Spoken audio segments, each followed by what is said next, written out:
perché è un effetto travolgente, veramente ti lascia così, e quindi è anche difficile assorbirlo nella maniera giusta. Grazie. Signore e signore, signorine, Sergio Reggioli, Massimo Vecchi, Cristina Vecchi, Corrado, Iuri Cilloni, Cico Falzone. Anche noi abbiamo un volontario che stasera non verrà pagato, ma lo farà con passione. Signore e signori, Mimmo Inguaggiato. Grazie Mimmo, grazie.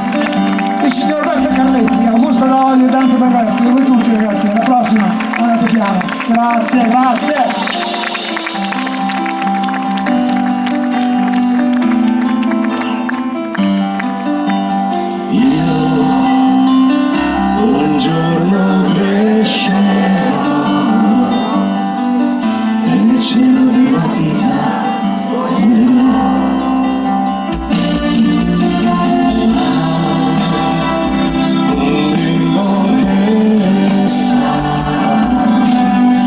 Sempre azzurro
grazie Carlotta, grazie a Giacomo Panza, grazie a tutti voi.